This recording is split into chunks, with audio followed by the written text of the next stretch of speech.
Hi. So, the last time we talked, I was in much fancier shirts, although frankly, it's hard to beat this one. And I seemed like I was pretty down. Like, I went back and watched that video and I was like, oh my God, I'm a hot mess, literally, and not in a velvet dress. So, better now. Better, not great, not awesome. Maybe approaching good, but you don't want to hear about my travails over the course of the semester and what I do in my day job. You want to hear that I'm getting work done. And here we are at home. Look, it's surrounded by KISS stuff. My semester is over. I'm here at home getting work done. And you need to know that I'm getting work done because you need to know that this is important. And we are going to finish this dang song. I promise. So, better. Watch the show intro, and I'll come back at some point. Might be in a different shirt. And tell you what I've been up to. So, no fancy button, just me here pushing it on my phone. So there you go. Watch the intro. I'll be back. It began as a dream with two kids in high school. There was a spark, magic, chemistry. Then life happened. But 30 years later, the fire was reignited. The band is back, better and badder than ever. They prolifically turn out new music, songs hitting the tops of the charts in various corners of the world. Rockin' you since '82. Are your best. Hey, what's going on? I realize I look a little bit on the ragged edge of hell this morning, but I'm actually in a pretty good mood.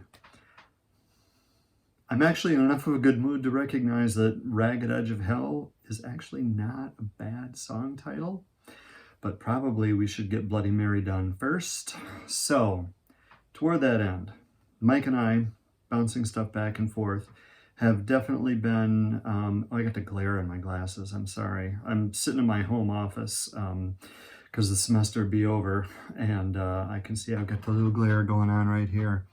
Sorry about that. I take my glasses off, and I can't see you. So, deal with the glare. Where was I? Oh, Ragged Edge of Hell. Good song title. First, Bloody Mary. Finish. Mike. Me. Bouncing stuff back and forth. Both of us totally consumed with other stuff. Mike has got stuff going on at his work. I'm actually teaching a summer class, so I've got stuff going on at my work. Mike's making cars over in my car's shop, and we're still writing rock and roll songs. Rock and roll! So, when last we left, I think we were in agreement that we needed a intro. -1. We needed an intro for the song. So, Mike said he had an idea. We actually bounced this back and forth with email a couple of times, and he said he had an idea, but was so, he's like, if you've got something, go ahead and work it out. And so, yeah, I've been thinking, sort of letting that run in the background of my mind while I like drive to work and do other stuff. I've been letting that run in the background of my mind, trying to think about what that might sound like. We have an awful lot of songs that kind of just start, and not all of them. You know, we've got some, I think, pretty glorious intros to stuff like Viceville and On Its Way, you know, Breaking the Rock. You know, we've definitely got stuff that has intros, but we've also got a lot of stuff that just kind of begins. You know, there's the little intro to Grown Up Girls, but then it just kind of slams right in. Does It Take Two just kind of slams right in. So I'm not against just starting with the pick scrape and straight into the first verse. I said verse, not chorus. straight into the first verse.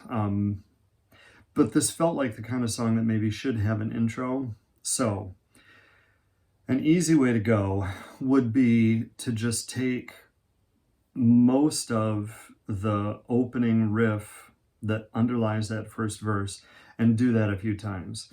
And so that would be, like, in my mind, that sounds a little something like 2, 3, 4, down, down, down, down, down,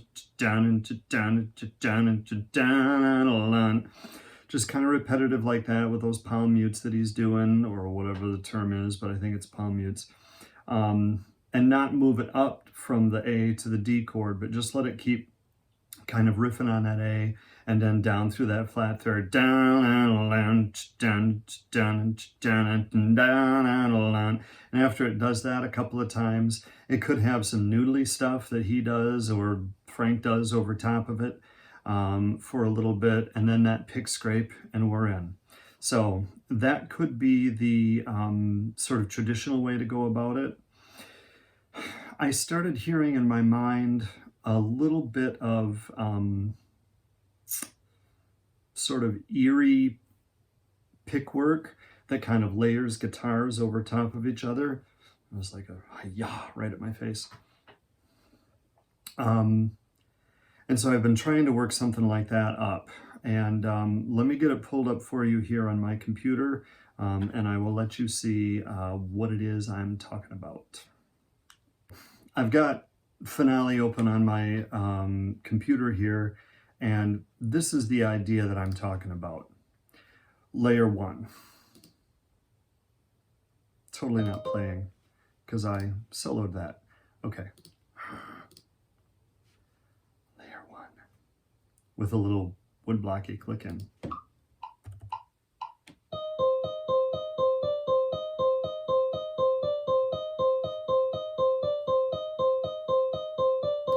Okay, and you get the idea of that. So that would just keep going. After it does that a couple of times, this would come in. Let's see, let's start a measure 1, 2, 3. Let's start a measure 4. So.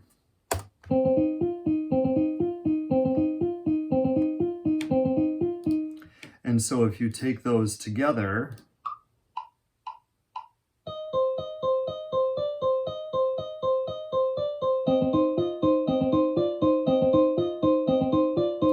okay, and once I did that much, I really came to the obvious conclusion that this is a little bit like Won't Get Fooled Again. So I kind of doubled down on that and put this coming in at measure 1, 2, 3, 4, 5, at measure 6, and another guitar. So taking all of those together with 2 measures apiece. Okay, that idea. I actually didn't go back and start at the beginning. Let me do that.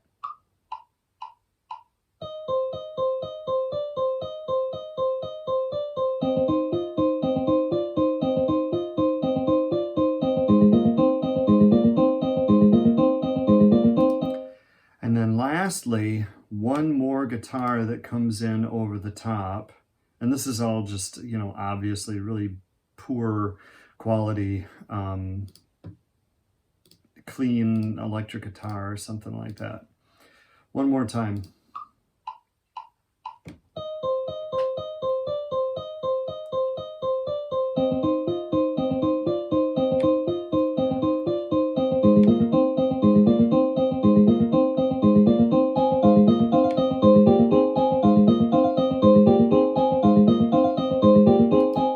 And so if you take all of that together, and if I have my counting right, it could come in something like this.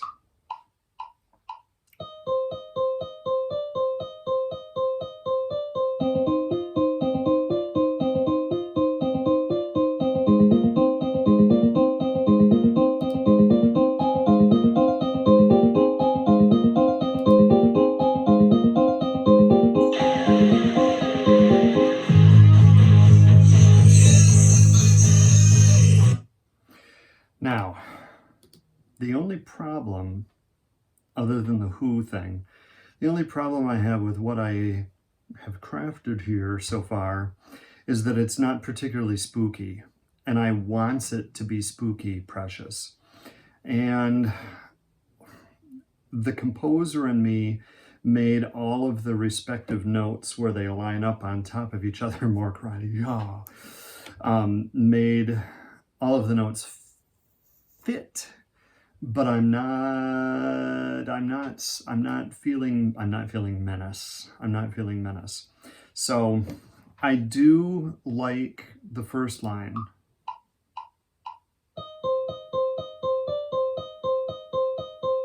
That little half step there at the end. I like that. Everything else is very majory, and I'm not sure that that's the sound that we are going for. I'm pretty sure that's not the sound or the feel that we're going for. It doesn't feel menacing. So I will say that from the standpoint of partnership, this is probably now the point that I will send what I have here off to Mike. So toward that end, this right here is just alternating between E and I'm trying to think of just to give it, it's like E flat and C, which is actually like E and C sharp. So this is just alternating between E and C sharp within a D at the end, right? Right now it's E flat to C, so up a half step, that's E to C sharp, that's D. Oh, it's like, and then like an E flat at the end. So E, C sharp, E, C sharp, E, C sharp, E flat, C sharp, or D sharp, C sharp. So that's what all of that is. 1, 2, 3, 4. Here in measure 4, where the second part comes in, the way it's written is just C, C, E flat, F, E flat. So it's C sharp, E, F sharp, E. Dun dun dun. Solo that. 4. Okay. And then the next line down is A flat, B flat, C. So A, B, C sharp, and measure 6. A, B, C sharp.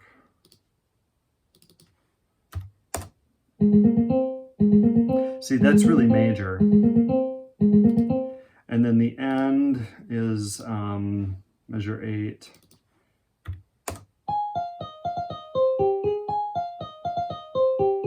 So that's like the way it's written is, well, the way it actually is A, F sharp, E, 2 F sharps, C sharp, A, G sharp, A.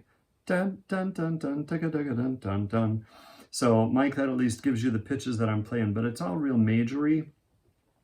And when I say I need to throw this over to my partner is because what we have in our partnership is his sometimes spooky ability to take what I've sort of thought up, like concept, and then make it right. So I'm going to throw this over to him and see what he thinks, because obviously there's the earlier intro idea too.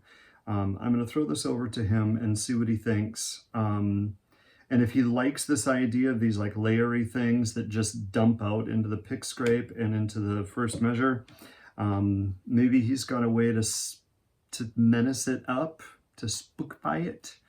And if he doesn't, I can continue to overcompose and see if I can get this sounding a little more right. I suppose I could throw it over to Frank too and see what he thinks. Maybe he has a take on it, but we'll see. Anyway, that's what I got. So there's a few parts for me, and I think I'm going to ship this over to Mike and see what he thinks of this in terms of an intro, because I think a lot of the rest of this is starting to be pretty good. So what he thinks, and then blah. Okay, that's it for me. Rock.